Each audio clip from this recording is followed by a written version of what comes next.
జనగామ జిల్లా station కనపూర్ division కేంద్రంలోని రైతు వేదికలో ఏర్పాటు చేసిన కళ్యాణ లక్ష్మి సీఎం ఆర్ఎఫ్ చెక్కులను ఎమ్మెల్యే కడియం శ్రీహరి పంపిణీ చేశారు. అనంతరం మాట్లాడుతూ మొన్న జరిగిన అసెంబ్లీ సమావేశాలలో వార్షిక బడ్జెట్ లో 3 లక్షల కోట్ల రూపాయలు డిప్యూటీ సీఎం భట్టి విక్రమార్క ఆధ్వర్యంలో ప్రవేశపెట్టారని అన్నారు. వరంగల్ జిల్లాకు వరప్రదాయిని దేవాదుల ప్రాజెక్టు ద్వారానే స్టేషన్ కనపూర్, జనగామ, చేర్యాల, పాలకుర్తి సస్యశ్యామలం అవుతాయని పేర్కొన్నారు. ఇవాళ 2014లో తెలంగాణ ఆంధ్రప్రదేశ్ విడిపోయింది. ఇవాళ ఆంధ్రప్రదేశ్కు 1000 కోట్ల రూపాయలు నిధులు ఇస్తున్నారు, జాతీయ ప్రాజెక్టులు ఇస్తున్నారు, అనేక యూనివర్సిటీలు ఇస్తున్నారు. ఆంధ్రప్రదేశ్కు ఇచ్చే నిధులలో చారణ మాత్రం కూడా వర్తిస్తలేదు. చట్టం ప్రకారం న్యాయబద్ధంగా అన్ని రాష్ట్రాలకు వచ్చే విధంగా నిధులు తెలంగాణకు వస్తున్నాయే తప్ప అదనంగా 1 రూపాయి రావడం లేదు.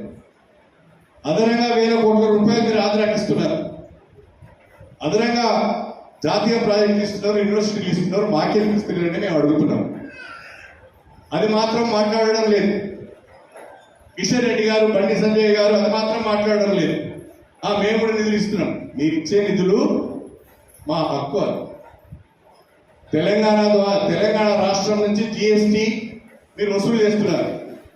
సంవత్సరానికి 2 లక్షల కోట్ల రూపాయల వరకు మా తెలంగాణ ప్రజలు కేంద్ర ప్రభుత్వానికి ట్యాక్స్లు కడుతున్నారు. కానీ మీరు తెలంగాణకి రిటర్న్లు ఇచ్చేదంతా 40-50 వేల కోట్లు కూడా దాటడం లేదు. అంటే కేంద్ర ప్రభుత్వానికి మేము ఇస్తున్నామా, మాకు తెలంగాణ ఇస్తుంది, మాకు కేంద్రం ఇస్తుందా? ఒక్కసారి బీజేపీ వాళ్ళు అర్థం చేసుకోవాలి.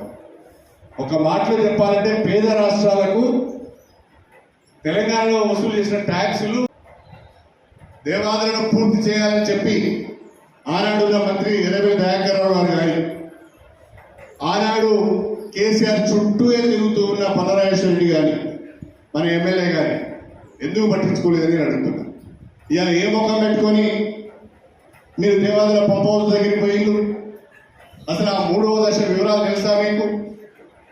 ఎన్ని కిలోమీటర్ల టన్నెల్ ఉన్నది, ఎన్ని మోటార్లు ఉన్నాయి, దానికి ఇన్ని రోజులు ఆలస్యం ఎందుకు అయింది? ఇప్పుడు ఈ ప్రభుత్వం వచ్చిన తర్వాత 3వ దశ పనులను పూర్తి చేయాలి, 6 లక్షల ఎకరాలకు సాగునీరు అందించాలని చెప్పి తపన పడుతుంటే మొన్నటికి మొన్న ఉత్తమ్ కుమార్ రెడ్డి మంత్రి గారిని తీసుకువచ్చి అధికారుల పైన, కాంట్రాక్టర్ల పైన ఒత్తిడి పెంచి ఈ 4-5 రోజులు ఆ మోటార్ను ఆన్ చేయాలని ప్రభుత్వ పరంగా మేము ప్రయత్నం చేస్తుంటే, అయ్యో ఆ క్రెడిట్ కాంగ్రెస్ ప్రభుత్వానికి ఎక్కడ పోతుందో, కడియంసీకి ఎక్కడ పోతుందో అని చెప్పి నక్కల లెక్క ఉరికి పంప్ హౌస్ కనుక. మరి ఇన్ని సంవత్సరాలు ఏం మిగిలింది గడ్డి? ఇన్ని సంవత్సరాలు ఆ పంప్ హౌస్ మీకు ఎందుకు గుర్తుకురాలేదు? ఇన్ని సంవత్సరాలుగా ఆ పంప్ హౌస్ దగ్గరికి మీరు ఎందుకు వెళ్ళలేదు? 3వ దశ నీళ్ళు ఎక్కడికి వస్తాయో తెలుసా మీకు? ఇలాంటి అజ్ఞానం వల్ల నష్టమైన ఉన్నారు. ఇవాళ ధర్నాలు చేస్తున్నారు. నేను అడుగుతున్నా టీఆర్ఎస్ పార్టీ వాళ్ళు, కాళేశ్వరం 1,00,000 కోట్లు ఖర్చు పెట్టినాం కదా, ఒక 5,000 కోట్లు ఖర్చు పెడితే మన దేవాలయం పూర్తి అయ్యింది. 5,000, కానీ 500 కోట్లు కూడా ఇవ్వలేదు. తద్వారా మన దేవాలయం ఎక్కడ ఉండాలో అక్కడే ఉన్నది. ఈ దేవాలయం పూర్తి చేయాలని,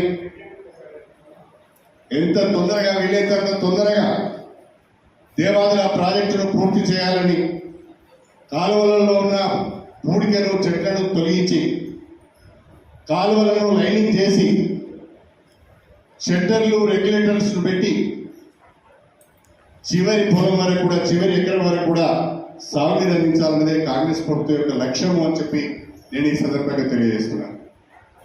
ఏదైనా అనుకున్నావా?